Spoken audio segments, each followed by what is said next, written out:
Good evening, West Orange, and welcome to our conference agenda. Madam Clerk, would you kindly read the opening statement, please? This is to inform the general public that this meeting is being held in compliance with Section 5 of the Open Public Meetings Act, Chapter 231, Public Law 1975. A notice of this meeting was mailed to the Star Ledger and the West Orange Chronicle on December 1st, 2014. A notice of this meeting was also posted on the bulletin board in the Municipal Building, West Orange, and filed in the office of the Municipal Clerk of the Township of West Orange on December 1st, 2014. Councilwoman Castellino? Present. Councilman Cirillo? Present. Councilman Krokoviac? Present. Councilwoman McCartney? Present. Council President Garino. Present. Good evening, everyone. Welcome to our October 13th meeting, and right now we'd like to open up our conference agenda to the discussion of the 2016 Township Council meeting dates. Madam Clerk? Okay, so everyone has a copy, correct? Yes, ma'am? Very helpful, thank you. Oh, you're very welcome. So I guess we can go month to month, and you can let me know if the dates work for you or if you have any concerns. We have January, Tuesday the 5th and Tuesday the 19th.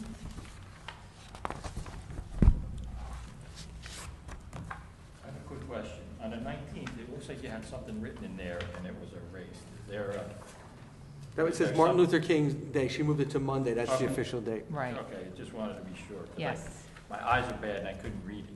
yeah. Yeah, I know. She was going to I try to don't have get my... Congress to move the date to the Tuesday. It probably was. It's supposed to be Friday. Are we okay with January? Yes, I Okay, so consent. we can just say consent. Okay, consent? Consent. And then February 9th and 23rd, Consent. Consent. March 8th and 22nd, Consent. Consent. April 5th and 19th, Consent. Consent. Consent. Consent. May 3rd and 24th, Consent. Consent. June 14th, which is Flag Day, and June 28th. Consent. Consent. I got a problem. For Flag Day? My anniversary. Oh, well. I'm going to be working on my anniversary. I'm here on my birthday, so. No, I'm only joking. It is my anniversary, but I have no problem. Today is my birthday. Happy birthday. That's right. You have a problem. Happy birthday. July 19th. Consent. Consent. You're all thinking about your vacations Already, and yeah. all that? Mhm. That's usually the week I go away, but I haven't. Well, we planned can yet. change it. That's why we're here. That's July what is we're here to flexible. discuss. Mhm. Absolutely. We have one meeting in July and one in August. In August. So if that date doesn't work for you, then we can switch it around. Okay. Can move it up to the 12th or the 26th. Does that conflict with anybody else's vacation schedules? I was going to also, in August, we haven't gotten there yet, but might want to consider it in spacing. I'd like to move up Well, can August we, 16th. can we do July 1st and then we'll talk about August? I just want to get July. Well, to Joe's point then, can we do the 12th for July? Oh, I and see. then So it's not too far spacing-wise, and then apart. move I got 16th you. to So the 9. 12th? All right, so July? we'll do, Okay. all right, that's fine. Okay, July thank 12th. you. Yes. And then the 9th in August. Now we are in August, okay? Okay, then, yeah, okay. Does that work, August 9th? Yeah, that's fine, unless Okay. everybody wants to move it to second. Give us the No, I whole- think that's because that would then be it's too just- spread out Okay. from August to September. So you go the That's 9th. good. All right, so August 9th. Okay. Okay, and then September 6th and 20th? Good. Consent. That's just, the only tough part about that is coming back the day after. Yeah, Labor Day. that's, I know, that happened this year too. I would like to move the 6th. Okay. Want to go to 13th and the 27th? I would Okay, but think prefer- about You this. gotta think about the holidays. All right, you have an August 9th meeting, and then you have 1, 2, 3, 4, 5, 6 weeks between meetings. I can't, it's too long. That's too long. Yeah, it's long. It's too long. It's up to you guys. Unless you do 2 meetings in August, the 9th and the 30th, and then do the 13th and the I can't do the, 27th. that, I can't do the 30th. Okay. I mean, the 6th isn't bad, it's just the day after Labor Day. Yeah, I mean, you had a long weekend. You'll come back rested. Right? What? Yeah, it 6th doesn't and work that 20th is way. fine with me. The 6th and the 20th? The 6th and the 20th, okay. Okay, consent. Consent. If and when it gets closer and we decide to change it, that could always be done too. Now, October was a little tricky because of a lot of the Jewish holidays. Mhm. So the only date that works is a Wednesday, not even a Tuesday. It's a Wednesday, the 19th or the 26th. Okay, because the 4th is Rosh Hashanah. Right. For me, the 26th would be better.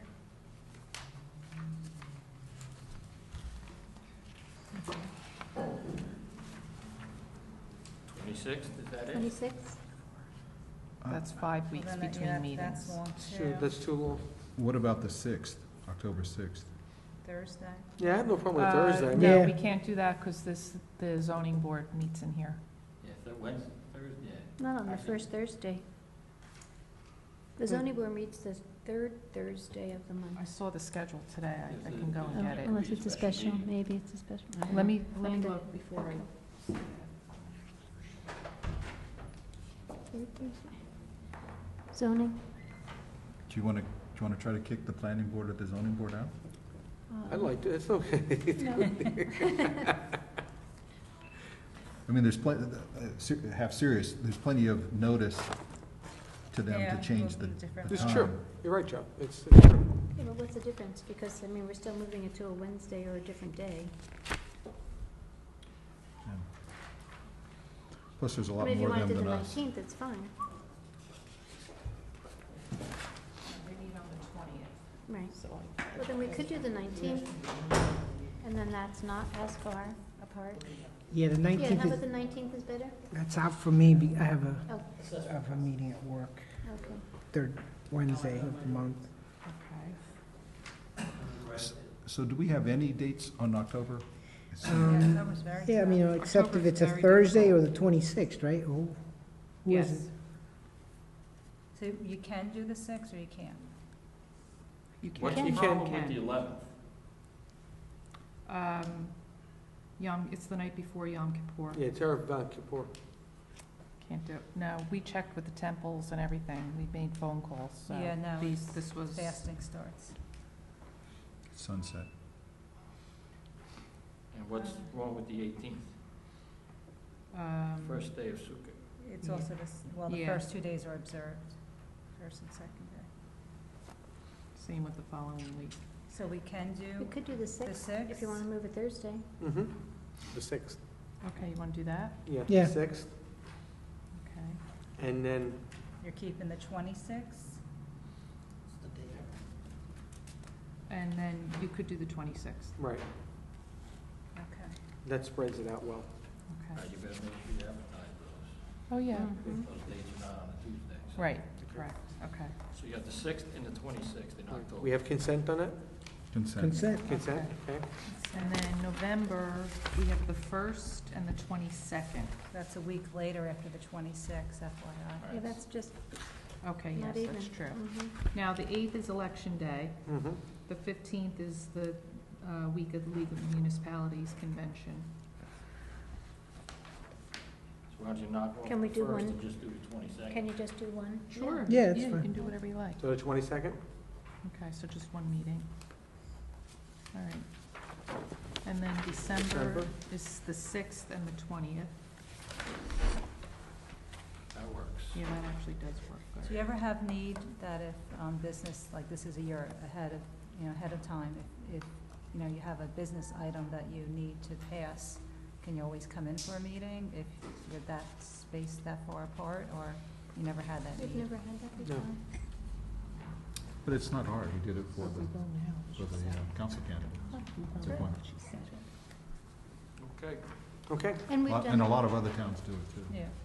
and we've we done did voice it on votes the- too, Michelle. We've done voice votes right. also. Yeah, you may have heard us sometimes. We have to yell really loud. When we've had to have a meeting, we've figured that out. Okay. Okay. That's what we had to do on the board Sometimes of early in the morning. school board. All right, so we're consent on the calendar Consent. for 2016. Yes, and if there's any issues, I will let you know, because I have to confirm this with Shari, because she keeps all the calendars. Okay. All right, I open the floor to council liaison announcements? Councilwoman McCartney? Thanks.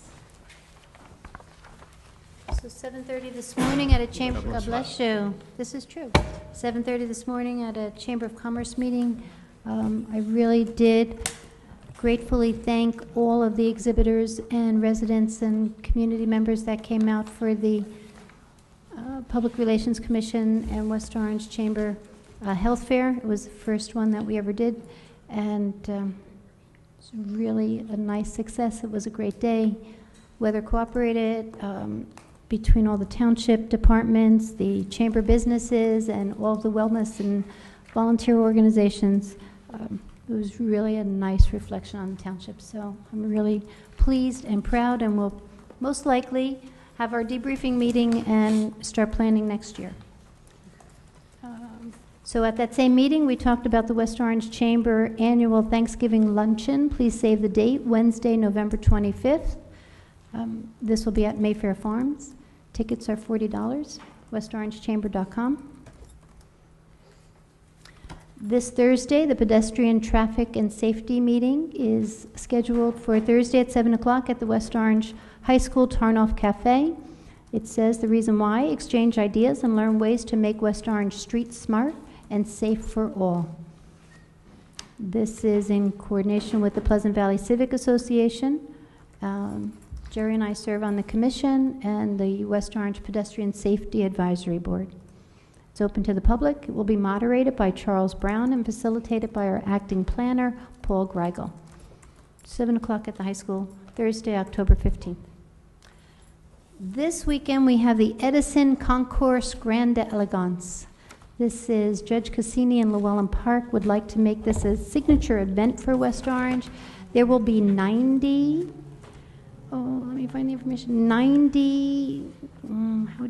historic automobiles on the grounds of Glenmont, the home of Thomas Edison in Llewellyn Park. Automobiles will be placed on the field.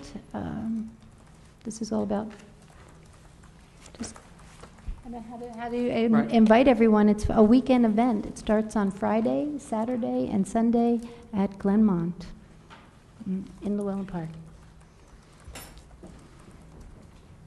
There's too much to read. It's a lot. Okay. A lot going on. Mhm.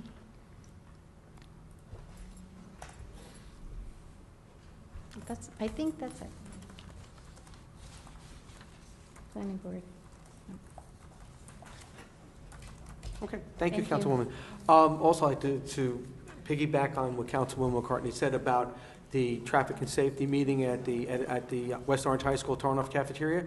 You know, we've worked very hard on this. We've pulled it together, and with the aid of the Rutgers University School of Public Policy and Planning, it's going to be a great event for residents to come out to see what we've started to do, what the study is showing, the results of the study, and also to go into group discussions to make West Orange more street smart. We want your opinions. We want your feedback. We want you to know how you feel throughout the whole township, not just Pleasant Valley Way. It's the entire township. So we need your input from school moms to PTA members, from business owners to just the residents who really would like to get involved. We'd like to have your input.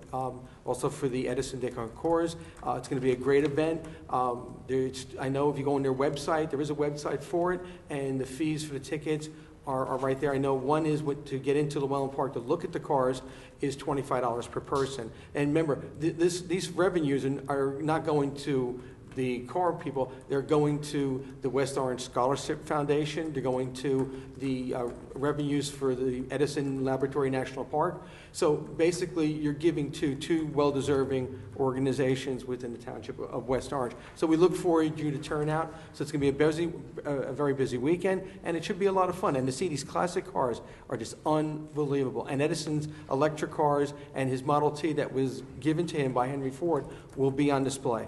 So right at Glenmont, so you'll get a great experience right in Llewellyn Park and right at the estate of Edison, and to have a good time.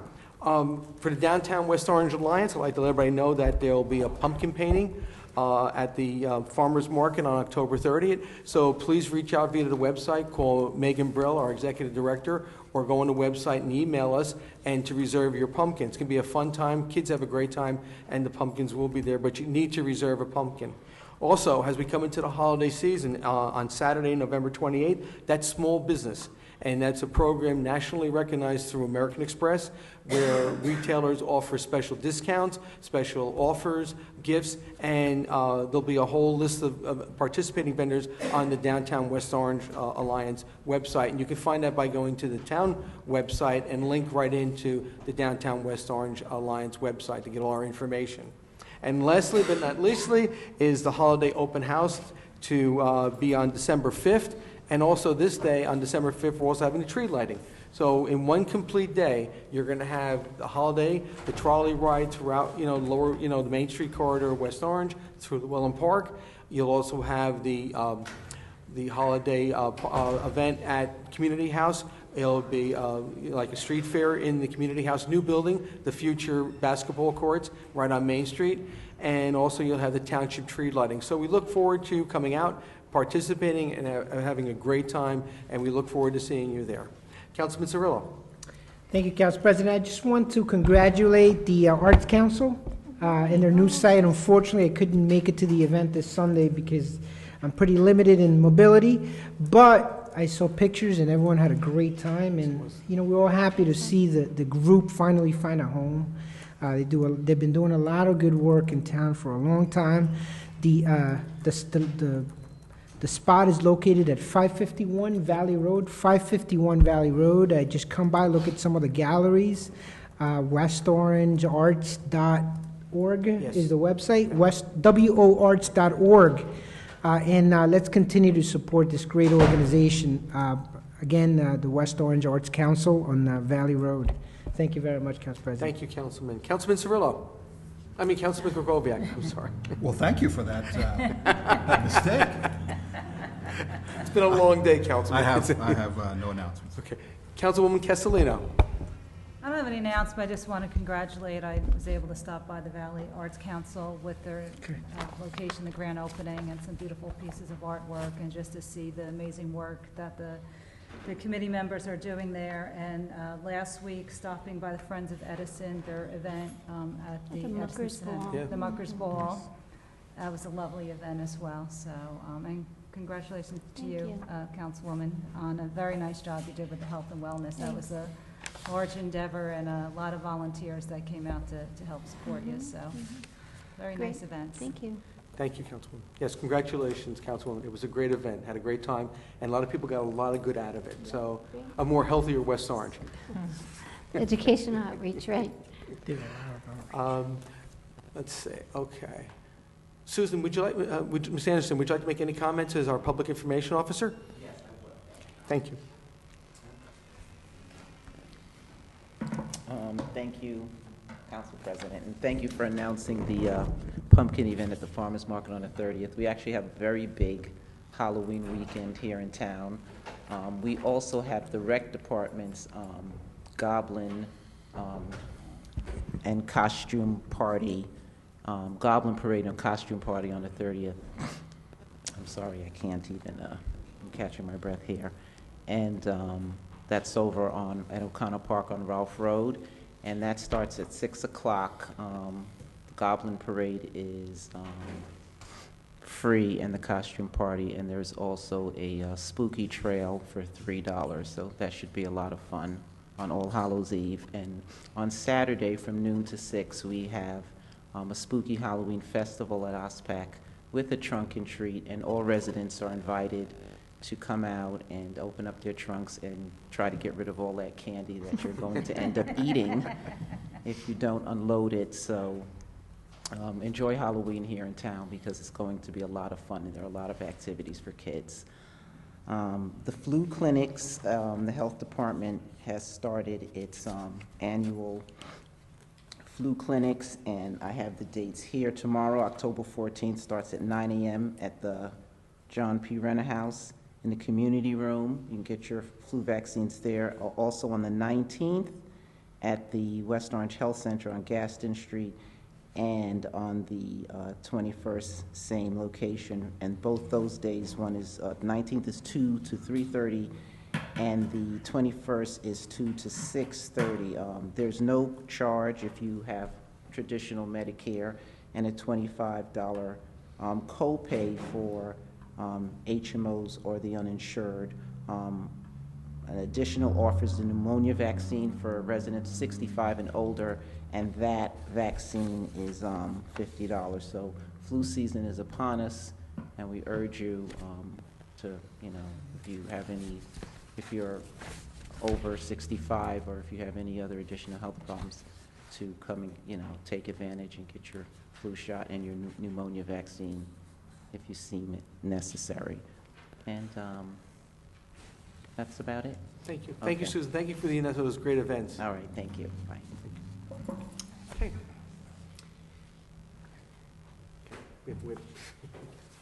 Okay. Anthony.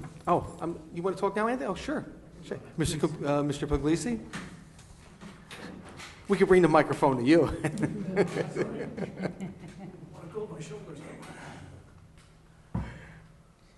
Hi, Anthony Puglisi, representing County Executive Joe DiVincenzo. Thanks for taking me a little early tonight. You have a lot of great events in West Orange. I want to expand your horizons to all of Essex County. So this Saturday, October 17th, from 9 a.m. to 3 p.m. is our Computer Electronics Recycling Day. That's at 125 Fairview Avenue in Cedar Grove. Then on September 24th, which is the next Saturday, at 9 a.m. in Brookdale Park in Bloomfield, Montclair, is our first Strut Your Mutt Parade. We invite everyone to come out and show off their creativity and their love of their pets. And even if you don't have a pet, come out. It's a great opportunity to have a fun morning in the park. If you missed that one, we have a second Strut Your Mutt Parade in the South Mountain Reservation off of Crest Drive, which is accessible by South Orange Avenue. That starts at 1 p.m. And then on the next Saturday, October 31st, that's Halloween at 4 p.m. We have a safe Halloween trick-or-treating at Turtleback Zoo. Like I said, that starts at 4 and goes to 9 p.m. So again, everyone's invited, get dressed up, and I know dentists love this event because we give away a lot of candy. All these events are on our website, which is essexcountynj.org. And a whole lot of other information for everybody. Thank you, Anthony. Thanks. Thank you very much. And also, just want to thank you and the county for putting our message for the pedestrian safety meeting on the electronic board in front of Turtleback Zoo. So thank you very much. Appreciate it. Okay, so we'll return shortly with our regular council meeting. Good evening, West Orange, and welcome to our October 13th council meeting. Madam Clerk, would you kindly read the opening statement, please? This is to inform the general public that this meeting is being held in compliance with Section 5 of the Open Public Meetings Act, Chapter 231, Public Law 1975. A notice of this meeting was mailed to the Star Ledger and the West Orange Chronicle on December 1st, 2014. A notice of this meeting was also posted on the bulletin board in the Municipal Building, West Orange, and filed in the office of the Municipal Clerk of the Township of West Orange on December 1st, 2014. Councilwoman Castellino? Present. Councilman Cirillo? Present. Councilman Kukoviac? Present. Councilwoman McCartney? Present. Council President Garino. Present. Will everyone please rise for the Pledge of Allegiance?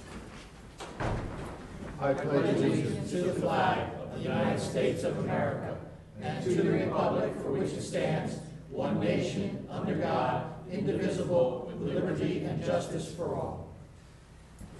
council is now in their public meeting. Thank you, Madam Clerk. I now would like to open the floor to public comment. Anyone wishing to speak to the council, make a presentation, please raise your hand and I'll recognize you. Yes, Mrs. Morelli?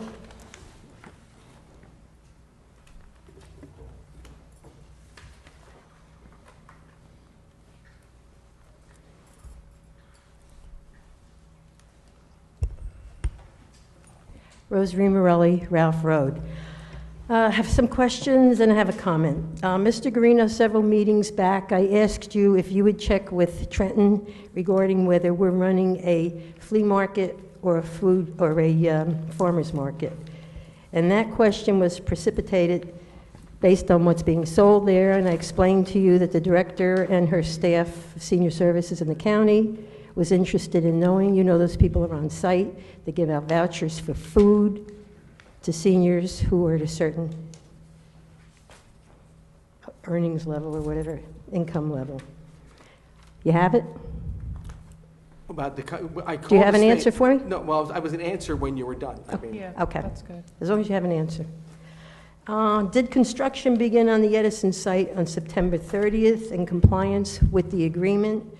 And has the developer secured a construction loan? And if not, why not? When will it happen? Getting calls, people live in the area, they're cutting down some trees, but it doesn't look like anything is being constructed. So I'd like to know, and I also would like to know if they got the loan, if they were able to secure the loan.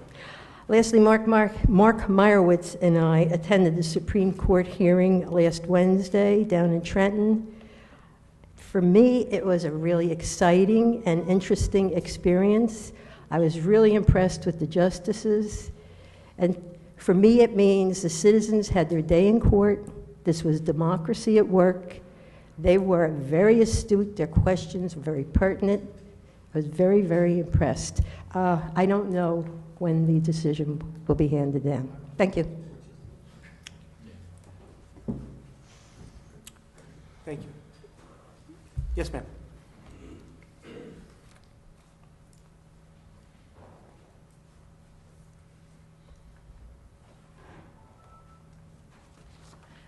Good evening, Claire Silvestri, 20 Grandview Avenue.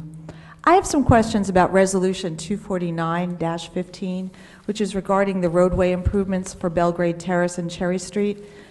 The resolution recommends that the New Jersey Department of Transportation award a contract in the amount of more than $585,000 to resurface roads, install new curbs and driveway aprons, as well as put in new sidewalks on these two streets. My first question is, since this resolution is a recommendation to the state DOT, obviously the project involves state aid or some kind of grant. So is the entire project being funded by the state or only a portion? And if only a portion, how much of the cost is coming out of the municipal budget? Also, could you explain what the criteria was in selecting these two particular streets for the DOT aid? The next question has to do with the sidewalk component.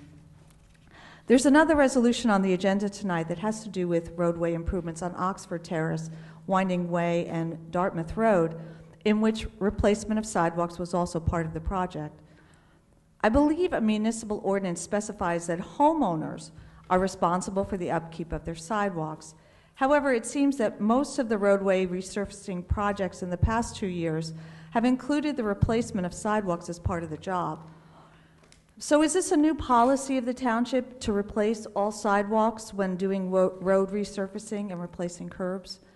And if that is the case, I recommend that the township start informing residents of that fact. Because for individual homeowners, sidewalk replacement is a significant chunk of change. And if residents were to know that their street was on the list to be resurfaced in the near future, they might want to hold off on making that kind of investment. Finally, the total cost of this project seems rather high. We're talking about two side streets that together, I believe, I went on MapQuest and tried to measure it, less than 2,500 feet long, and they cost more than $500,000 to repair. And whether it's state or municipal tax dollars, I'm concerned that that's a lot of money for two streets. And when you compare it with other recent roadway projects, you see that it tends to be high. Because, for example, this other project that's on the agenda tonight encompasses 3 streets that are significantly longer in total footage. And that project added new drainage facilities and has all sorts of special conditions for road milling and resurfacing around the Gregory School, and yet its costs are only about 6% higher than the Belgrade and Cherry Street project. Also, I seem to recall that last year the township did similar road work on 10 streets at a cost of approximately $1 million. $1 million, 10 streets, more than $500,000, 2 streets. So I'm hoping that someone from the administration can explain why the cost of this particular project is so high. And on a separate note, I would also ask for some kind of explanation about the status of the Edison project. A lot of people have noticed, myself included, the clearing of the vegetation on the site a few weeks ago, and has gotten a lot of people excited. But when I drove by there this past weekend, I see no sign of any construction equipment or any indication that the ground has actually been broken. I would appreciate, too, a status report on what's going on at Edison. Thank you. Thank you, Mr. Fisher. Is there anyone else wishing to speak to the Township Council? Seeing none, I close public comment. I open comment now to my council colleagues. Councilwoman Castellino. Well, being the new kid on the block, I would Yeah. like the administration to address some of the concerns by the residents. They were addressed to the administration, so that's fair enough. About the Right. road resurfacing, Right, would the administration like to answer the questions and concerning? we could add that there was a New Jersey Department of Transportation grant for $226,000 for street resurfacing. The account number is listed. Right. I can talk a little bit about it. Obviously, the township engineer could go into detail as to why these particular roads are more expensive than perhaps the ones they're being compared to. I can tell you that as a DOT project, the DOT also has to approve and look over. So if for some reason the DOT felt that the costs were out of line with current market conditions, they would send that back to us based on what they're spending. It is a project that was bid out. It was a competitive bidding in terms of the project as far as the project is concerned. So the market forces are at play here, and we're really not in a position to second guess that at this point. Okay, but I would assume engineering issues may be a factor here with some of the... Certainly, I mean, clearly engineering issues in terms of the terrain, if the different, again, and I'm not going to speak to that because I don't really know the answer to that. I mean, we can get you, certainly we'll ask the engineer to address the issues and get that information to you so you have it. But they're just different roads. Could be width, it could be the underlying conditions, could be the scope of the project too. And I'm in terms of what they're actually going to do once they open up the road, whether it's just a repave. Obviously, the other There's drainage involved. there's drainage involved, Sure. and then, you get into much more complex expensive. issues. And the sidewalks, because I know when my street was paved a couple years ago, the sidewalks were not included. What determines a sidewalk? I know some streets are taking trees down, so does that have something to do with the determination of who gets sidewalks and who It doesn't? really has to do with, in my conversations with the township engineer, it depends, when we're doing roadways, particularly roadways where we have additional funding from the state, depending on the conditions of the sidewalk area, sometimes it just makes sense to, if for instance, if we have to do a certain percentage of them because of the conditions and that impact on the roadway, sometimes it just makes sense to do them all. Again, we can ask him to address that in this specific instance. I do know, it is an ongoing discussion internally about, where we're doing that and where we're not. A lot of the issues that come up with sidewalks have to do with town trees that are in the right-of-ways, and if our trees are pulling up the sidewalks, a lot of times we'll do the street. However, if there's a tree on your street and they're not paving and it pulled up your sidewalk, what we'll do is we'll go out, we'll cut down the tree, cut the stump out, take everything out, and then you repair the sidewalk. So when we're doing the streets and we find out, at least this is what Lenny always tells us, if there's a lot of trees that have pulled up the sidewalks, a lot of times we'll do the sidewalks. Okay. Because there are trees anyway, causing the problems. Yeah, oftentimes you have to do aprons because the changes in the roadway requires you to change the aprons. So, handicap, et cetera. So there's a lot of factors that go into it, and then the question is, do you want to leave it, to the extent leaving it hodgepodge, some new, some fresh, some not? I get that, it becomes an issue that the So a engineer street like does. Cherry Street that has a lot more aprons obviously would drive up the cost because there's more housing and more driveways on a street such as Cherry Street. Okay. Get it. I guess, and I wanted to ask while the administration is speaking about the questions on redevelopment, that seems internal, is that property maintenance, or is that just the clearing the lots and getting ready, and did they pull permits? Yes, a couple things are happening. Obviously, they've cleared the property. There's PSE&G has been out there, the water companies have been out there. I've actually stopped by there a couple times over the last 2 weeks doing markouts. We had actually, believe it or not, issued a default letter last week or the end of September regarding their taxes, because their taxes were due for the third quarter and taxes haven't been paid. So they have 30 days to pay their taxes as of the date of the default notice. We believe that they're moving in the right direction and trying to get the work done. They have not done anything as of yesterday and today. I was out there yesterday, I was out there also today.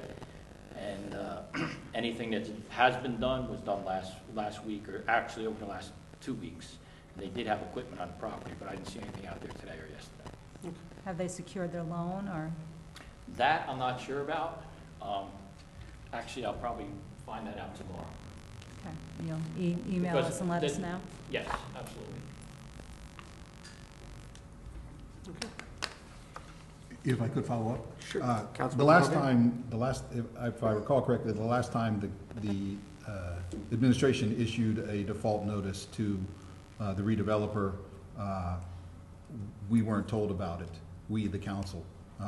This seems to have happened again, at least I wasn't told about it. Could you please send us the default letter and also just... I didn't send it, legal sent it, so I can get you a copy of it. Okay, could you make sure that if legal or somebody else sends a default letter to the redeveloper, that the council get a copy of it immediately, please? Sure. Yeah, I just thought that was kind of strange. They were basically in default on the taxes, on the third quarter taxes, when they came before the council in August to get That's not the case. the transfer. I'm sorry? That's not the case. The August 1st? They were not, no. August 1st, because of the delay and the billing, because of getting the tax rate settled. Actually, the taxes weren't due, I think, to the 25th of August. There was a pushback, so they were not as of when they were here. Yeah, they were pushed back. Yeah. So the August 1st taxes that they could have paid on August 1st, in which they still haven't paid as of today, you're saying that... They weren't overdue. They weren't overdue. They were not overdue. Are we agreed that they are overdue now? Yes. Yes, that's Okay. why the default went. That's why the default letter went out. Okay. What made the administration decide to send a default letter when the redeveloper, at least the previous redeveloper, was consistently late on property taxes? I mean, I try to bring it up every time that they are in delinquent, because it's an event of default under the governing documents of the redevelopment. Was there some reason why you decided to do this now? No, absolutely not, other than that the taxes were not paid, and by September 25th, the decision was made by legal to send out a default letter and putting them on 30 days notice so that we can get the project done. Is that going to be an ongoing policy, that whenever they're delinquent on their property taxes, they get sent the default notice? That's a decision that's going to be made by the legal department. I mean, we'll discuss it, but as of right now, we are in the process of trying to push them to get this project moving, and that's why we sent out the default letter. Okay. It appears to me that the new redeveloper is in default on another issue under the governing documents, and that is to start construction by September 30th. Have you sent a letter about that, a default notice to them? The actual default letter, I think, only mentions the taxes, but I'll double check that tomorrow. Okay. Why would you not also, if you're getting them on defaults under the governing documents, why wouldn't you do that on this one? This is a situation where they agreed On what one? This is a situation where they agreed less than 2 months ago that they would start construction on September 30th, and I think we're all agreed they have not started. Well, I think part of the issue is that they've had markouts done by not just PSE&G, but New Jersey American Water. They've had sewer markups done, and they have cleared the front of the property. So from a legal perspective, again, I can't talk from a legal perspective, even though I am an attorney, but from a legal perspective, my argument would be we've started. Just because there's no building there doesn't mean that they haven't started doing things to start their construction by the 30th. So I would guess that's probably the reason why. But I'm not sure if the default letter doesn't address that issue, but I'll check that tomorrow. Okay. The other reason I was concerned is that I called the building and the construction department's code today to get the building permits for that site. And the 2008 permits that were given for the foundation of the garage, they're still in effect. And then there was a permit given earlier this year for antennas on top of the building. But there's been no application and no permits provided for construction under the 2012 Planning Board approval of the revised plan.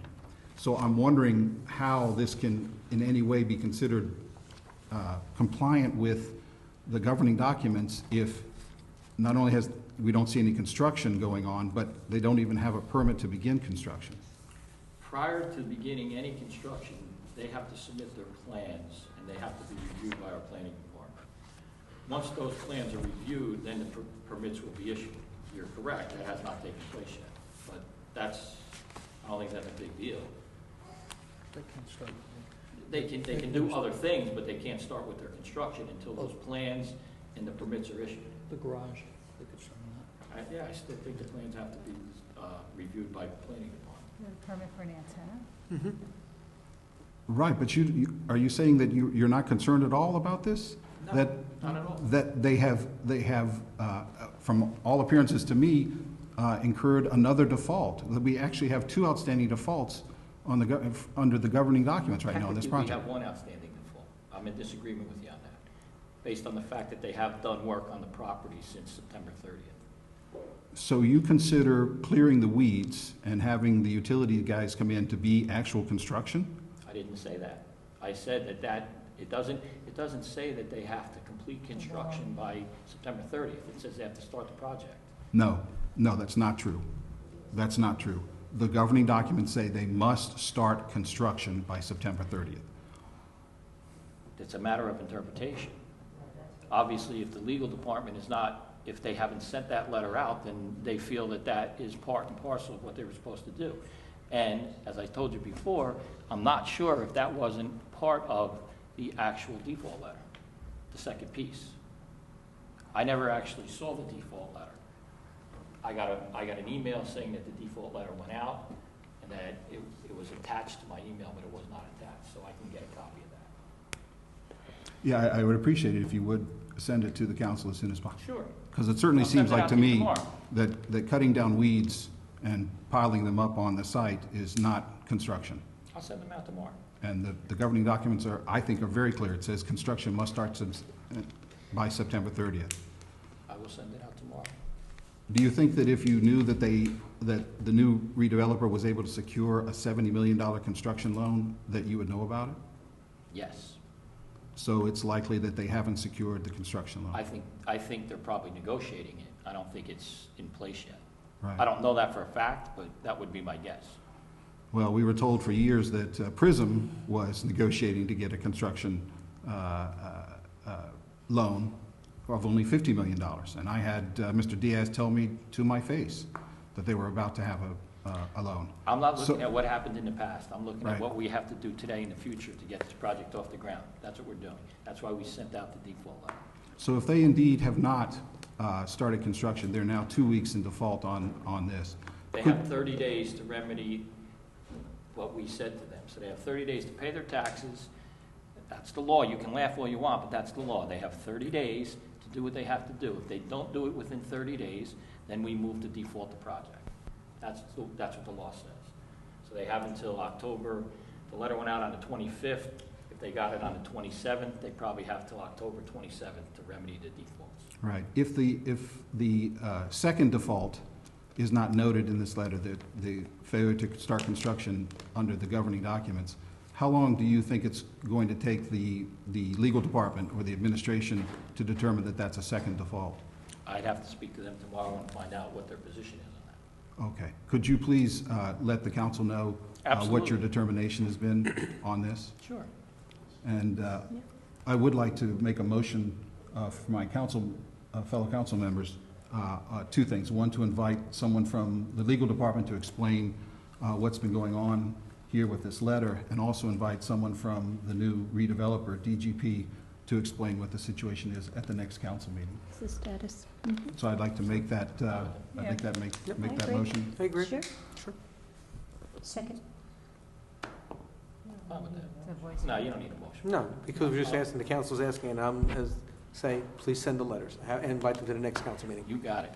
Excuse me, Thank you. does the administration have weekly meetings with them? No, you do not. I do not. Okay. I don't know if the legal Does the, department does. yeah, but I does do the not. attorneys? Do the Right. attorneys? You don't know? At the October 13th council meeting, a resident came up, I believe, I hope I don't mispronounce her name, Ms. Rouse, came up and pointed out what she thought were various concerns having to do with compliance with the town code, property code in the area of Eagle Rock Avenue and Prospect Avenue.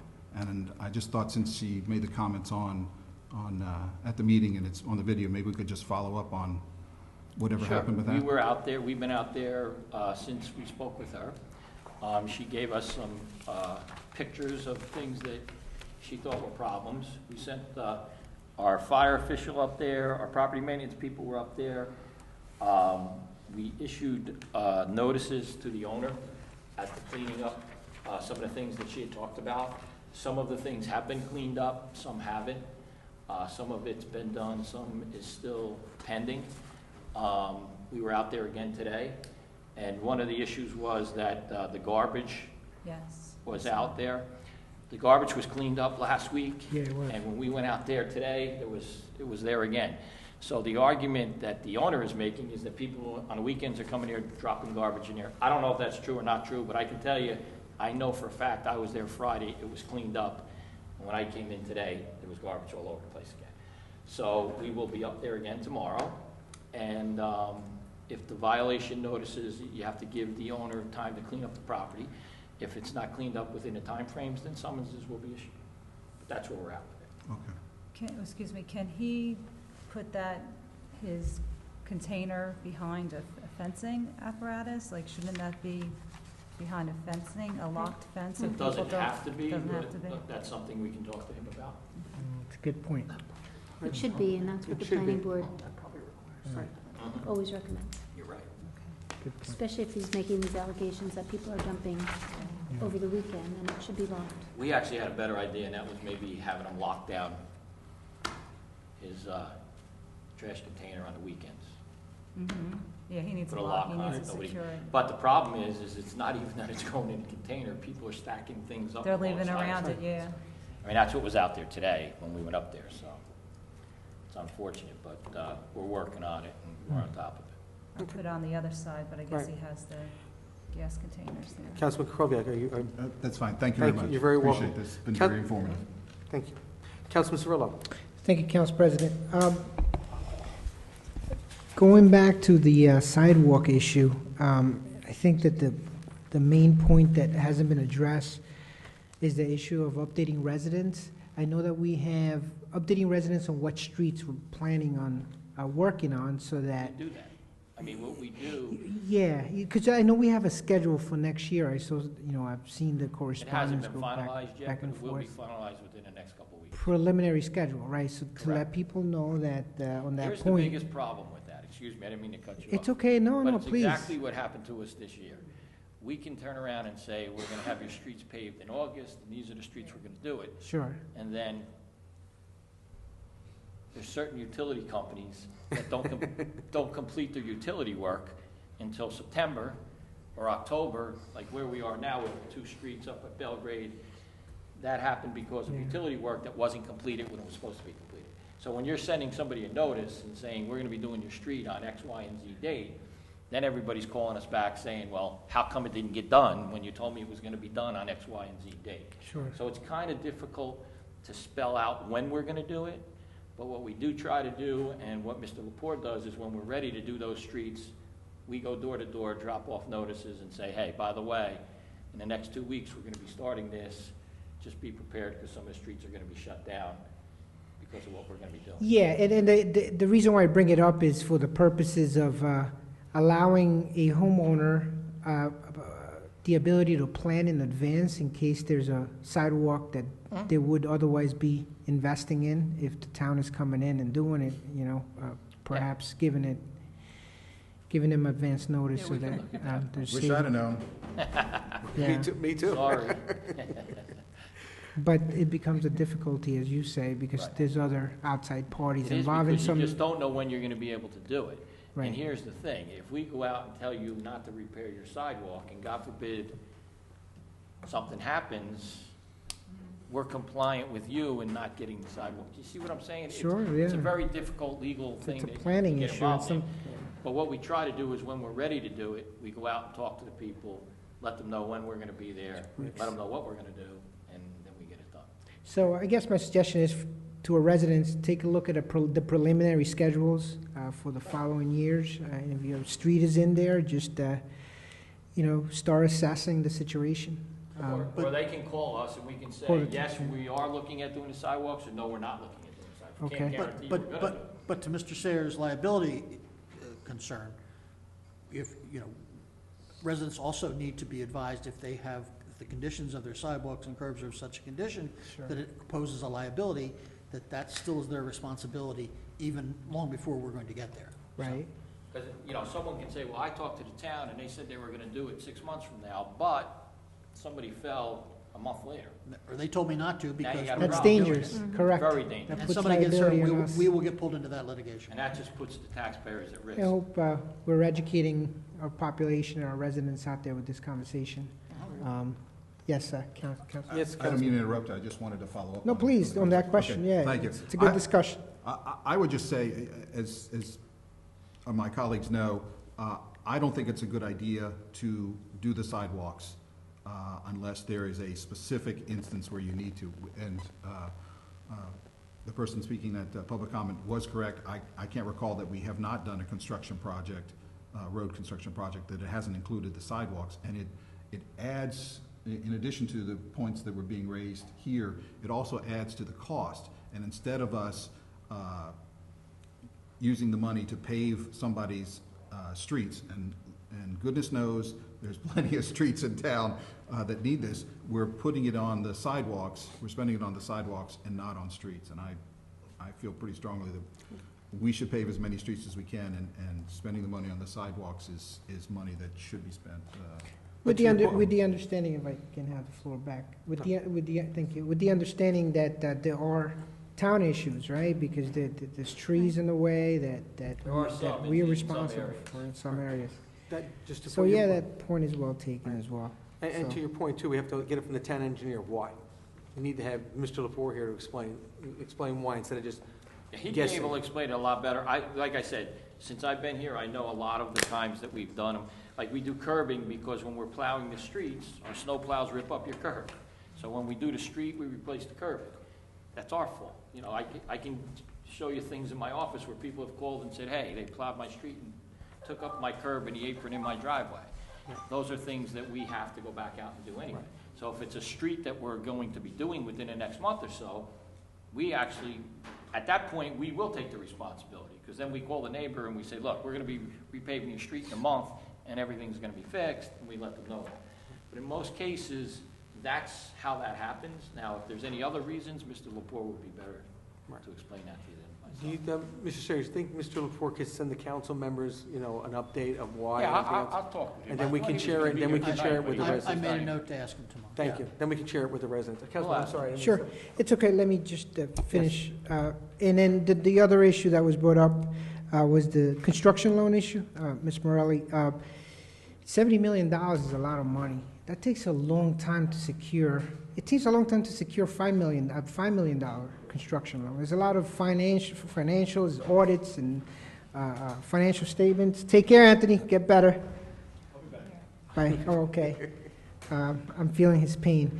It's a lot of work, and it takes a lot of time, a long time, so I think we should keep that in mind. However, in regards to the issue of the default notice, mobilization is part of the construction process, and that's what's going on over here. It's the initial phase of construction. That's my understanding under construction schedule. So my recommendation is that the legal department consider asking the developer for that construction schedule. So we're sure, we have an idea of the timing that's going on. And again, it's difficult to ascertain whether or not they're in default because that's actual mobilization, that's construction. You know, it may seem like it's not, but that's your incurring expenses. It's again, you know, it's a word. Is it construction? Is them clearing the property saying they're starting construction? Is the company saying that they're getting markouts? Does that mean you're starting construction? I mean, if you do any construction at your home, you got to do those things before you do anything. You can't let anybody dig up the ground or anything because there could be a gas pipe there could be a sewer pipe there could be a water pipe there.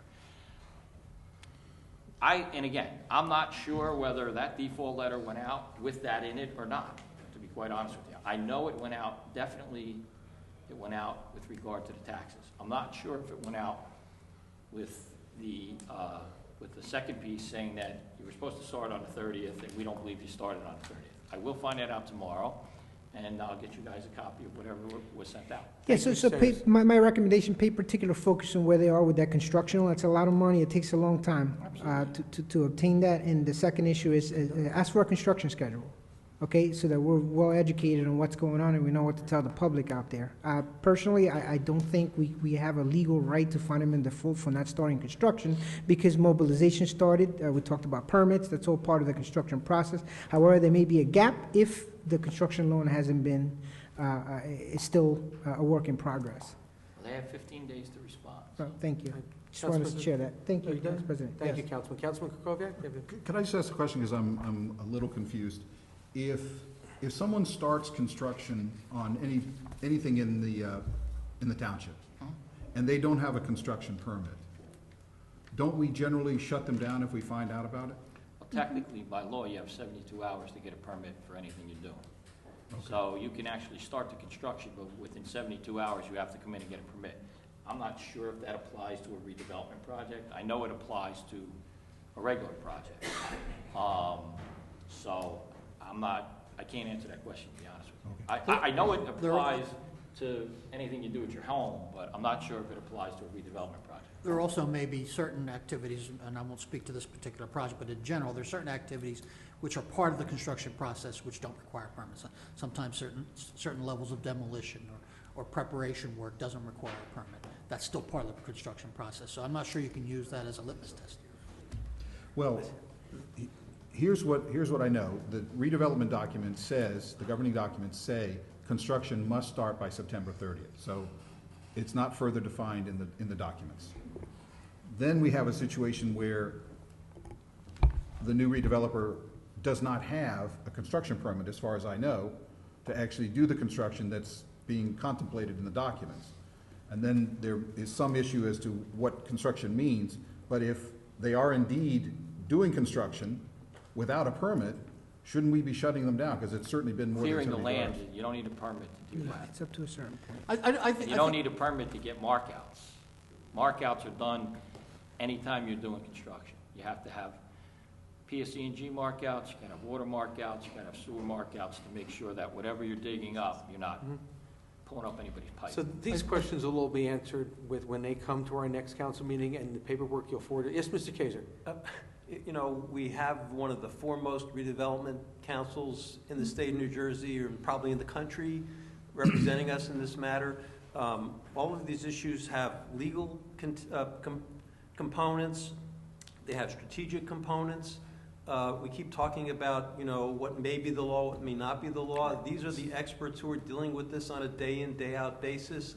I'm sure that they are communicating with the people they need to communicate with, and I'm not sure why we're discussing all this right now. I mean, it's just, they're supposed to be taking care of us. Hopefully they are. Right. I'm sure they are, and... Can we get a follow-up from McManaman in Scotland to ask them what this? Absolutely. I will get you whatever I can get tomorrow and ship it out to you. Right, that'd be good, because then we're getting it from the horse's mouth. Okay. So we'll invite them too to the next council meeting. I'm sorry? We should invite them to the next council meeting. I don't want them to feel like they're being excluded. We could. You I asked for expected them. them to You be asked for the here. lawyers. I would expect them to be There are here. lawyers. They'll be, they will would be expect, So they're the ones to be able to Right. update us. did a redevelopment. Yeah, I know, I thought you said legal department as opposed, do you consider our redevelopments? No. No, they advisors? work through our legal department. Our Right. redevelopment attorneys work through the legal department. Okay, good. Uh, Thank you, okay, Council You're President. very welcome, you're very welcome. To answer, Mr. Morelli, I called the state, and basically, we are in compliance because we do have one farmer. We'd like to have more farmers there, but we can have the type of setup we have. It will be changed, Mrs. Morelli. I know Sherry Wilson, she's working on re-engineering the whole farmer's market to get back to what it should be, possible new location, but we're in compliance. I mean, I went to Roselands, and they had, you know, a flea market type, and they had one farmer, and they had a whole lot of food trucks. So, but we are in compliance. The question about vouchers, you're saying you're asking vouchers for the seniors from when the restaurants in the corridor give out free food? Is that, I maybe didn't hear you right. Okay. Ms. Brill is working on that, and she's making sure that anytime the restaurants have food and they're bringing food for samples with no charge, that the seniors will be notified about that. But she couldn't be here tonight. She had a whole thing to tell about, but she had a personal thing. So anyway. And the questions on the Edison construction's already been answered. The road construction projects are all going to be addressed. So basically, the questions we're going to have been answered. Councilwoman McCartney. Just two things. One, I do look forward to the status of this redevelopment project with Dune and with McManaman in Scotland invited to our next meeting to answer these questions. And I just read through the two resolutions. Lenny always sends a letter of explanation. There isn't anything in here that explains the sidewalks, and that's come up numerous times. And Lenny is not here. Are these time sensitive? Can we table these until we get an explanation on the sidewalks? That comes out. I wouldn't table it.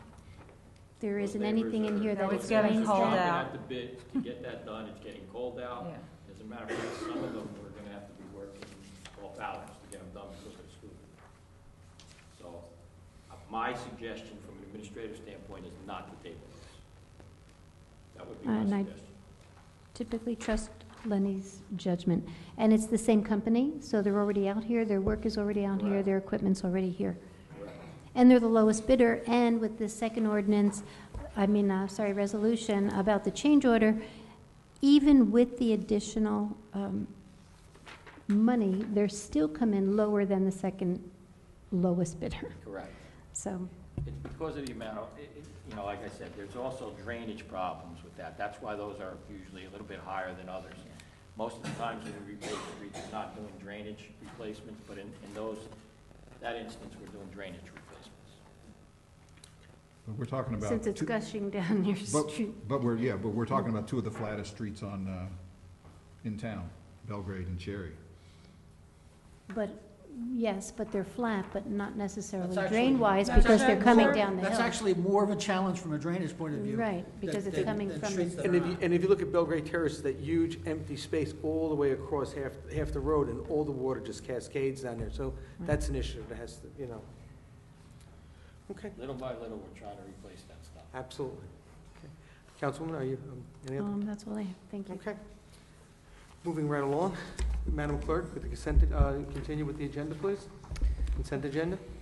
Okay, approval of minutes of previous meetings, special meeting September 24th, 2015, and public meeting September 29th, 2015. Consent. Reported township officers, none. Reading of petitions and communications and bids, none. Are there any questions on the bills? Consent. Consent. Consent. Are any resolutions being pulled this evening? Councilwoman McCartney? I have a question. On Resolution 245-15, this is extending the concession stand agreement with TM. The resolution is dated October 27th. So it's not, I'm not pulling it, I just wondered why, Revised. if that made a difference. That was one. We will make an amendment to that resolution. Yeah, I'll revise the date.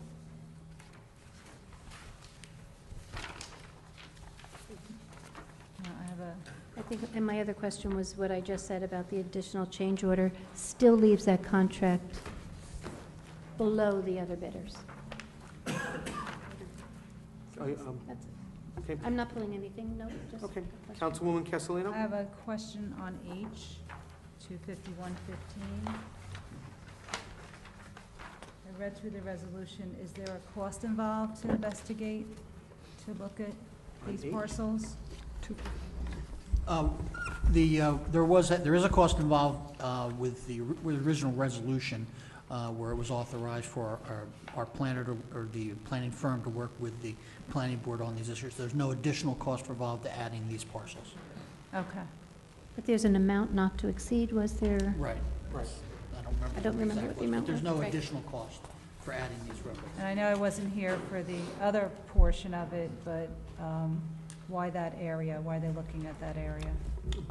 This particular area, we're seeing a lot of activity, and we believe that there's going to be a lot of requests coming in, and we, quite frankly, we want to be ahead of those requests, understand the economics and the planning that's going to be necessary to going into developing of that area. So depending on what the recommendations come back to the council as to whether or not there's a recommendation for an area in need of redevelopment or an area in need of rehabilitation. Those bring special advantages to the township in order to enable the type of development that the township wants, as opposed to what perhaps property owners are thinking on their own. So it gives us a plan. Is any parcels up there an open space parcel? There are right? 5 acres up There's there, 5 open acres. space, yep. There are open space parcels that are included in the plan, that the plan would not change in any way the use of those properties in terms of whether they would be, but by adding to the plan, when the plan is being developed or being looked at, it takes into consideration what the potential uses are surrounding it and what impact that would have on on the recreational property. So it's important to have them in there. Okay, but you had already approved the funding for this? Yes. Yes. At a prior Well, just to Councilwoman Michelle's point- Castellino, Councilwoman McCartney would like to make Just to your point about the open space, the Eagle Rock Reservation is also in this quadrant too, so we have acreage over there. But behind the gas station that we were just talking about, there are 5 acres there that the Open Space Commission has preserved with the OSPAC Center adjacent to that. So on one side, there is quite a bit of open space, and yet on the other, we have the Whole Food and Kmart Plaza, vacancies there, CVS now on the other corner, and it extends a little bit farther down Eagle Rock Avenue. One of, go ahead. Wait. Thank you. Councilwoman Castellino, you have, No, I'm fine, thank you for answering my question. okay, thank you. Councilman Kukoviac. Yeah, I was going to follow up on the discussion, but I'm going to pull that resolution so we can just continue the conversation there. That was 25115? Yes, please. I'd also like to pull agenda item E, resolution 248, a resolution authorizing execution of sublease between Township and West Orange Arts Council. And then also to pull agenda item F that we've had previous discussions on, 249-15. I'd like to give the council an opportunity to not approve this at the meeting tonight until we get answers to the questions. Councilman Cirillo? Everything's been pulled that I'm interested in discussing. And mine have been pulled. Okay, so Councilwoman McCartney? any major No, mine questions? was a question. Okay, Madam Clerk, continue, please. With the exception of resolutions E, F, and H, is there a motion to approve the consent agenda? So moved. Second. All in favor? Aye. Any opposed? The consent agenda is implemented. Okay. Madam Clerk? Resolution 245-15, resolution extending concession stand agreement with TM Foods for 2016 term was pulled by Councilman Kukoviac. I'm sorry. Oh, no, that was just a That was my question to revision. change the date, That was, please. sorry, that was a note. I'm getting in vain, I'm sorry. Sorry about that. 248-15, resolution authorizing execution of sublease between Township the Township and West Orange Arts Council, 555 Valley Street, was pulled by Councilman Kukoviac. Councilman Kukoviac? Yes, thank you. This is having to do with the lease between the township and the West Orange Arts Council to give them a home at 555 Valley Street, or Valley Road. for the next 10 years at $300 a month.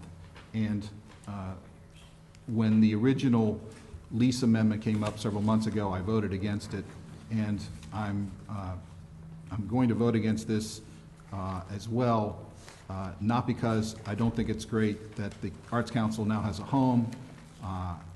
My family's been a member for several years, and we're very proud members. It's that essentially I don't think this is a good use of the town's money, and it's going to take me a little while to explain. This is the property that was under a lease for the Traffic Bureau for $300 a month from August 2009 to, the lease was to run to July 2019. And if we wanted to extend that lease for another 5 years at that point, it would be at a much higher rent, going from $300 to $1,750 a month, and that would have been almost a 500% increase. And we could have walked away from that lease at the end of the 10 years just to pay the amount of money that we would otherwise have to pay, the $300 a month. Those of you who know, been watching the council, we renovated the service station next door for roughly $300,000 and then moved the Traffic Bureau in there and were able to store some vehicles there. And then we had no further use of the old office. We could have continued the sublease under the original lease to the Arts Council with them offsetting the rent. They were paying $300, we were paying $300, it would be an offset. It would only cost to us would be to pay for the utilities, which is also part of the lease here. Instead of doing that, early this year, the council majority agreed to amend the lease, extending it 5 years and vastly and immediately increasing the rent. So instead of paying the $300 a month for another 4 years, we immediately began paying $1,000 a month. So now the town, under the amended lease and under this, is obligated to pay roughly $160,000 in rent for space that we don't need for town operations. Under this proposed lease today, the Arts Council will pay us $32,400 over the next 9 years. That means we'll be paying nearly $128,000 for space that we aren't using for town operations. And then on top of that, we're paying the utilities for the 9 years for the Arts Council. Based on the single month data I got from the township today, we're going to pay just under an additional $20,000 more to cover the utilities. So that's nearly $150,000 that the town is obligated to pay for the space that it has no use for. And as I told one of the officers of the Arts Council at the opening reception Saturday night, and it was great. It was excellent. That's a great deal for the Arts Council and probably for the landlord, but it's not something that I believe is a good use of our tax dollars. And so I'm just want to have a vote on this, so I reluctantly vote against it.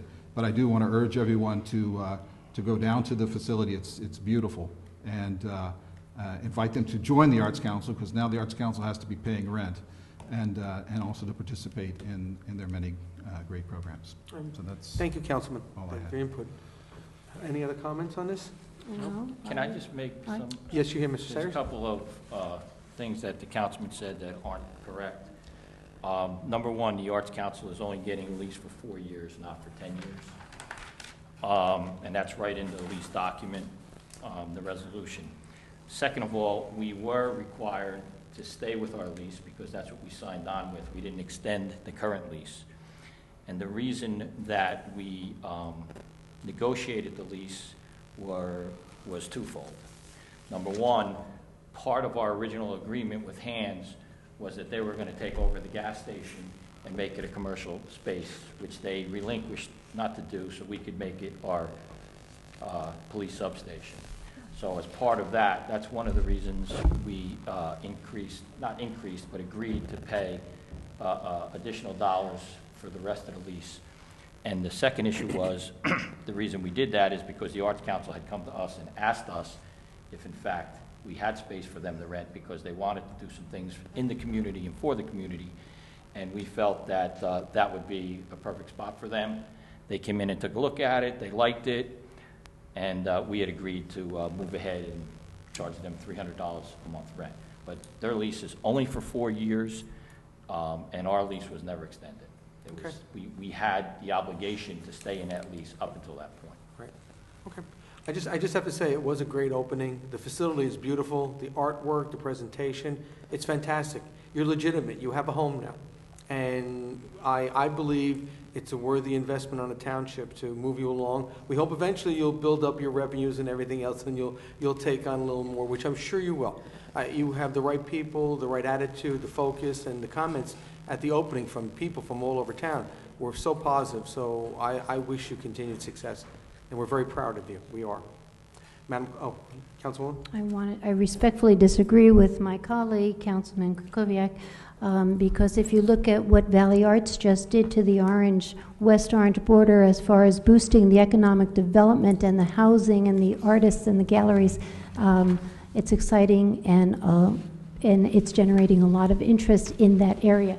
So I disagree with that.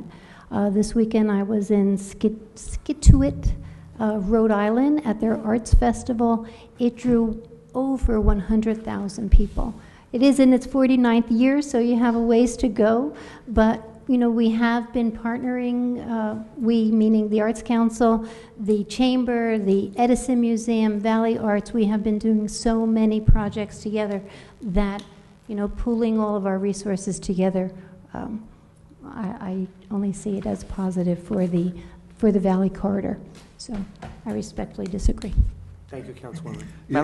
If I could just clarify, under the original 2000 lease, Article 2 says, lessee shall lease the premises beginning August 1st, 2009 for a term of 10 years.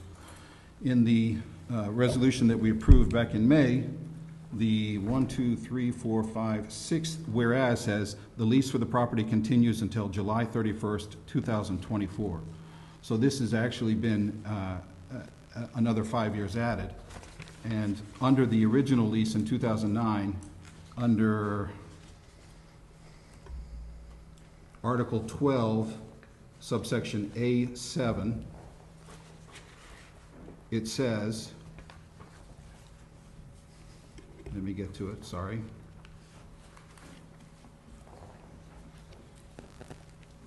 It's giving the terms of lessee's default and lessor's rights. So to terminate the lease, what it says under 7 is lessee ceases operation in or vacates or abandons the premises. So what it's saying there is that any time that the lessee ceases operations in or vacates or abandons the premises, it ends the lease. The town would still be obligated for making the payments under the 10 years, but it was not a 15-year lease. When we approved this amendment earlier this when the council majority approved this amendment earlier this year, it added another 5 years to our lease and to our obligation under the plan. But the cost factors that you quoted were wrong. Even with the utilities, if they're only going to be there for 4 years, we average the utilities out to $180 per month. And that averages out to when the police department was there, who would be there 17, 18 hours a day, where they're not going to be there 17, 18 hours a day. And at best, it'll be $7,200 over 4 years, not $120,000. And I just wanted to clarify those facts, that's all. Yeah, and I failed to acknowledge that I did do the wrong math. You're correct, the lease for the Arts Council is only for those 4 years until what would have been the end of our original lease there. But it's correct. According to the information you gave me, the monthly is about $180, and if you extrapolate that over a year, it's $2,100. If you turn it into 4 years, that's $8,500 or so, which is about $13,000 less than the numbers I said. So instead of it being $150,000 that we're paying for something that we're not using, it's only going to be $133,000. Okay. Thank you, Councilman. Madam Clerk? Is there a motion to it? Wait, Councilwoman McCartney would like to... Well, I think after, this isn't in the lease, but my understanding is that after this expires, what we're voting on right now, then there is an increase in rent for the remainder of the years that we're talking about. That's in fact we stay in the... If we stay in this. If we stay there after 4 years. Right. Correct. This is for them for 4 years. It doesn't say anything about that in the lease. It doesn't say that in the lease. No.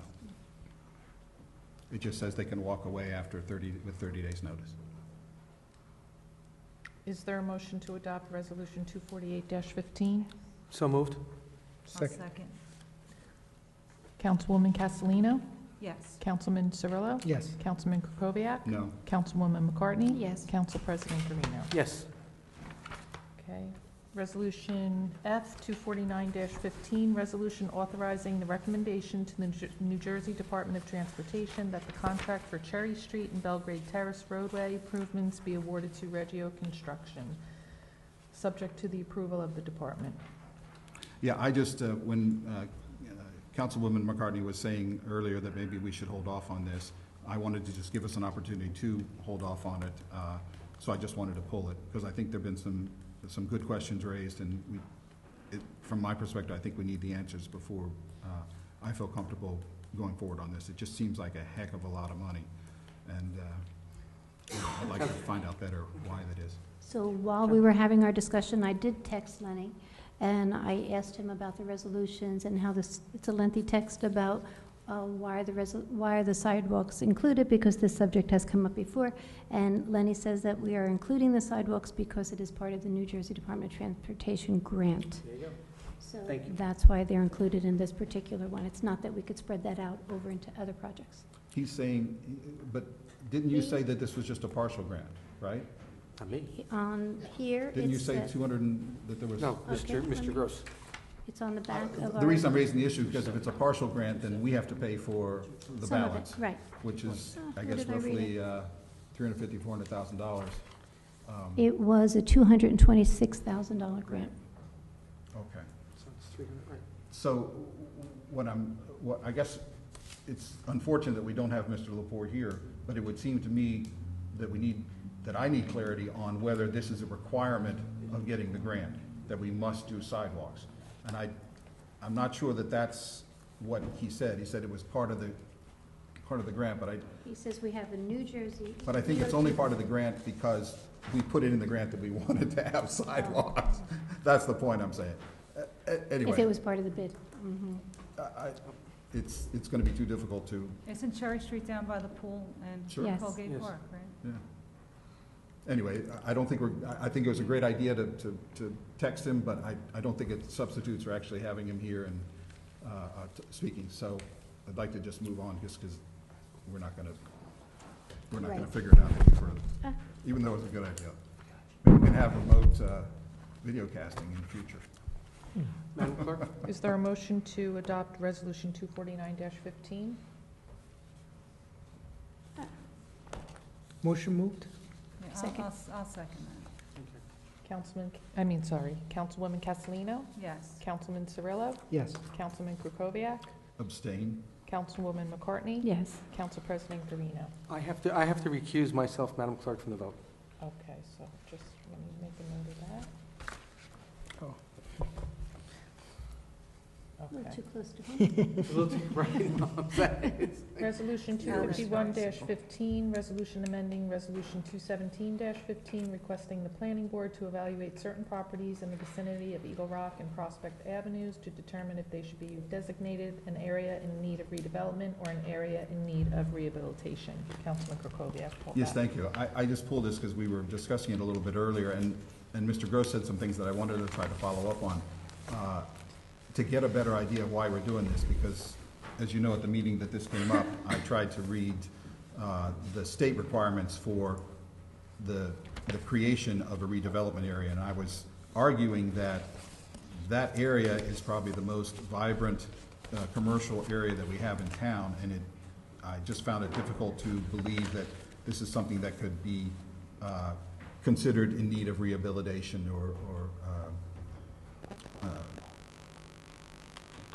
what's the word? Redevelopment. Thank you. Redevelopment or rehabilitation. Thank you. And then you were saying that you're expecting some requests, and it sounded like requests to develop some of the property down there, and I wondered if you could No, there's explain been- more. There's been discussions at several of our meetings alone of potential, new owners or current owners looking to make changes and develop their properties.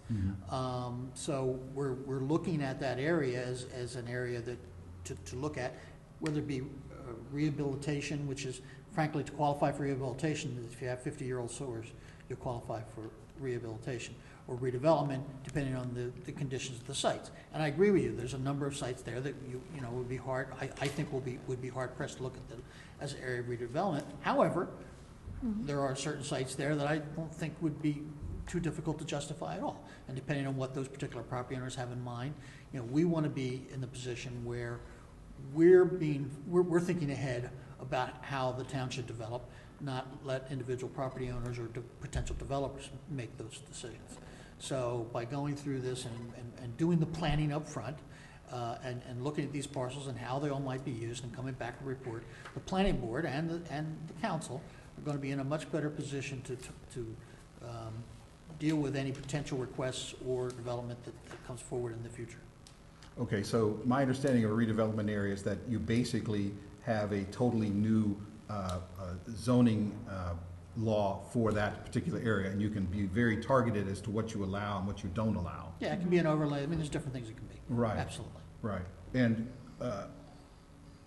it also comes with the restrictions on what a property owner can actually do with his or her property, right? Depending on the zone. What's going to happen is you'll be presented with the analysis from the professionals saying, this is what you could do, this is what you can't do, and this is maybe what they think you should do. At the end of the day, the planning board and the governing body makes a decision what they want, and if the governing body wants to put in restrictions, wants to put in provisions to encourage certain type of development, you will have that opportunity to do that. This does not. All this does is basically garner the facts to bring before you as to what's going on in the area, what kind of potential development could be there, what could be the vision involved in an overall plan there. This is not going to make. This doesn't require you to do anything. This is just putting together a plan for your consideration. Are all those parcels commercial? No, there's residential. There's there's commercial, housing that's residential, across the street and again, there as there's well? some recreational open space, the ones that are being added tonight. Again, because whatever you're doing, you need to take into consideration what impact's going to be on the recreational space as well. So by including them in the study, and this is just a technical, almost housekeeping, to make sure that they're looking at those parcels when they're looking at this overall plan. Councilman, let me just interject for Sure, a second. sure. Thank you. And I just want to ask Councilwoman McCartney a quick question. Councilwoman, will also this impact the master plan? Well, it Right. will because it's already zoned, so Right. now we're looking at potentially rezoning this. Okay. But I look forward to looking at this with the planning board because what I anticipate is things that could be proposed compared to potentially how we could rezone it, to look at that traffic flow because it is the second worst intersection, and just look at potentially what can be proposed there. Thank you. Thank you, Councilman. If there's specific ideas that the council Right. has from that, the It town would be can then presented. actually promote the development of what you want, as opposed to, again, being reactive to what particular property owners may have, the deals or ideas that they've been put forth. And quite frankly, you'll likely get, because part of this process the individual property owners will be, our consultants will talk to them, we'll find out what ideas they have, they'll find out what other ideas are percolating. Everyone may end up coming up with better solutions or better ideas as to what to do from this process. You're not required to do any of this. This is just to bring forth a plan for consideration and your input on once it comes to you. Because there will be options that you have. Thank you, Councilman. If I could just make one more Please. point. When I was reading the requirements to create one of these redevelopment areas, it doesn't say anything about planning or zoning. It says rehabilitating some real problem areas. And that's why I guess I'm confused. Now you're telling me that you believe that the law can be used to direct zoning changes and guide it, even though the property isn't distressed like the other two areas that we have redevelopment areas in town for. Those are obviously much more in need of rehabilitation than what I mentioned. You're focusing on the redevelopment aspect, and I understand why, and I understand the sensitivity of that. But then there's also the rehabilitation. And rehabilitation has different advantages. or and some may say not advantage, disadvantages that, for instance, as far as redevelopment is concerned. You're looking at this area for one or the other, or none. I mean, the consultants could come back and say, you know what, you don't have the makings of any of this here.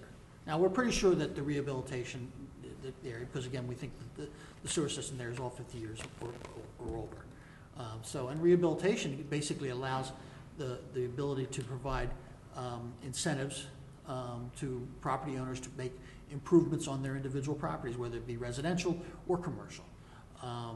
There's different tools for rehabilitation than there is for redevelopment. And so again, all this will come back to you as choices and options for you to consider as you look forward to whatever the redevelopment area, whatever the redevelopment, I'll say small R redevelopment, whatever's going to be happening there. We know that there's a lot of discussions, and there's a lot of people that have bought property there, and their current property owners are talking about their ideas of what to do there. It seems to me you want to be in that. You don't want to be waiting for them to come back and say, this is what we're going to do, or this is what we want to do. I think you're better off being in a position. But they can only do what they're zoned for now? Right, but we already have a process in place, and you either come to the planning department or you come to the zoning department if you want to try to change the zoning. Otherwise, you have to do it under, we already have that process in place. Well, the question is what's best, and to the extent that the township looks for itself as to what's best, part of that is considering how it's developed now under the current zoning, and whether or not there's different requirements that it could be put in place to allow a better result. Again, all we're asking you to do tonight, that's what we did. That's already ongoing. You've already authorized the planning board to move forward with that with the consultants. What we're asking you tonight is to add 3 more parcels in, because if they're doing that already, they need these 3 parcels to consider, to make sure that they're considering the impact of whatever the results are from that on our recreational parcels. And what kind of time frame do you get the results back? We would certainly, we're expecting to have something back, at least preliminary, before the end of the year. Anything else, Councilman? No, it's a little concerning to me. We already have a process in place. Just to change the sewers, we don't have to go and. No, it's not about the sewers. That's just the criteria by which you might qualify. It doesn't not changing it, but it is one of the criteria that is involved in making a determination whether an area is in need of rehabilitation. It doesn't just impact the sewers; it impacts the entire property. And again, what we're asking you tonight, the council's already approved this. What you're asking tonight is to add 3 additional parcels, so that when they do what the council has already approved, that we're doing a better job of it by including these parcels. Yeah, I'm just concerned that it's going to restrict what people can do with their property over and above what's already in place. This with the resolution zoning and will planning. do absolutely nothing, other than allow the consultants to consider the impact of what's already been approved on these properties. I understand that. It's just, the ball is rolling down the hill. That's. Okay. Thank you, Councilman. Councilman Cirillo, you have a question? I just want to confirm that we're looking at the same map, the 2 town-owned properties and the Crystal Lake? All 3 of them are town-owned properties. Right. The Okay. ones that we added in there tonight. So there's no residential here? No. So why do we keep talking about residential? Not in those 3 parcels.